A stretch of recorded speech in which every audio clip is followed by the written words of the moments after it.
All right, let's dive in. Today, we're unpacking the story of one single family that, well, according to the sources, became so powerful they practically own the world. This is the story of the Rothschilds. You've got to start here. This one quote from Nathan Rothschild in 1815 tells you everything you need to know. It's all about money and power. I mean, think about the sheer confidence to say, I control the British money supply. That's not just a boast. As we're about to find out, it was a statement of fact. So, where does a story like this even begin? How does a dynasty of this scale get off the ground? Well, our story kicks off back in the 18th century with a family name that literally means red shield in German, Rothschild. Now, what's just wild about this timeline is the speed. Mayer Amschel Rothschild starts his life in the Jewish ghetto in Frankfurt, facing all kinds of restrictions. But look at this. By the time he's a teenager, he's not just learning about finance, he's already mastered it and built his own fortune dealing rare coins. This skill made him a hot commodity among Europe's elite. His rise was just meteoric. And this is the moment that changes the game completely. At only 19 years old, he gets this incredibly prestigious title, handed to him directly from a prince. So, what exactly was a court Jew? What did that mean back then?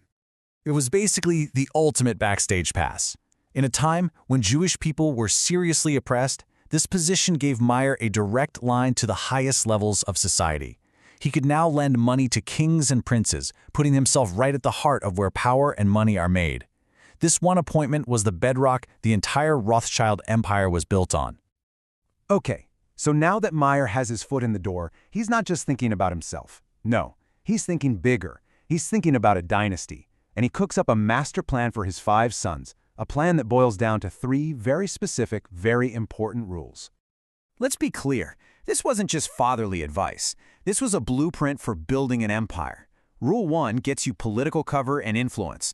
Rule 2 is genius. It keeps their massive fortune from getting split up and diluted over generations.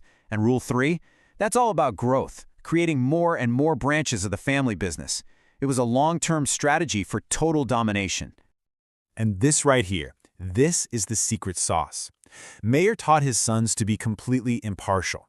The goal was never to pick a side in a conflict. The goal was to finance all the sides. Why? Because that minimizes your risk, and it makes you essential to absolutely everyone, whether they're friends or enemies. So, they've got the rules, they've got the philosophy. Now let's watch them put it all into action. The sons are about to take their father's plan and use the chaos of war across Europe as their single greatest business opportunity. What they did was revolutionary. Each of the 5 sons set up shop in a major European capital. They created the world's first real international banking network. This meant they could move money and, more importantly, information across borders faster than kings and governments. It gave them an unbelievable advantage. And here it is, the ultimate power play. During the Napoleonic Wars, you've got Jacob in Paris funding Napoleon. At the same time, his brother Nathan in London is bankrolling Napoleon's biggest enemy, Great Britain. They play both sides for years. Then they decide a British victory will make them more money. So they coordinate. Jacob in Paris starts turning off the money tap for Napoleon, while Nathan in London opens the floodgates for the British. I mean, just stop and think about that claim for a second. The sources arguing that by turning the financial screws on Napoleon while pumping cash into Britain, the Rothschilds, not the generals, were the ones who really decided who won the war. Their money had become more powerful than an army. But you know, when you have that much power, that much wealth, it doesn't come for free. The family's incredible success cast a very long shadow, sparking huge societal changes and kicking up controversies that would follow them for generations. So you see this crazy double-edged sword. On one hand, their money literally builds modern Europe. They're financing the entire Industrial Revolution, building the railroads.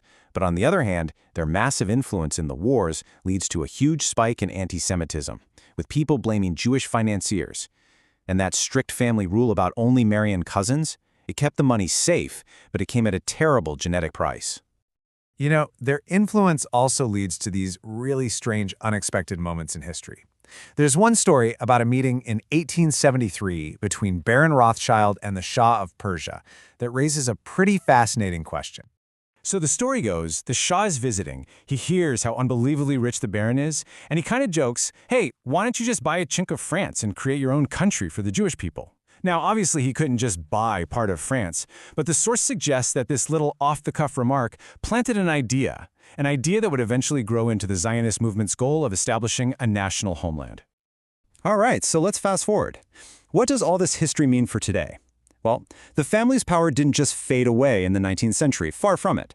It continued to shape the world map well into the 20th century and, some would say, even now. After World War I, the Ottoman Empire collapses, and the British take control of Palestine. Now, according to the source material, the Rothschilds, being the most powerful financial family in Britain, used their incredible influence to help make the acquisition of land there possible for the growing Zionist movement. So, what are we talking about in terms of wealth today? If you go looking, you might see a number like this one pop up, $1.2 trillion. It's a number so big, it's almost meaningless. But here's the real kicker. The source claims that even that gigantic number doesn't even come close to the real truth. The comparison they make is to the diamond market, where a handful of players secretly control the supply to control the price. The suggestion is that the Rothschilds manage their wealth the same way, completely off the books, making their true financial power unknowable. We'll end on this one last quote, a really chilling piece of advice often attributed to the family. When there's blood in the streets, buy land. It pretty much sums up a core belief. Crisis is just another word for opportunity. Whether you find that ruthless or just brilliantly pragmatic, it gets to the heart of the mindset that, according to these sources, built one of the most powerful empires the world has ever seen. The real question is, what do you think their legacy really is?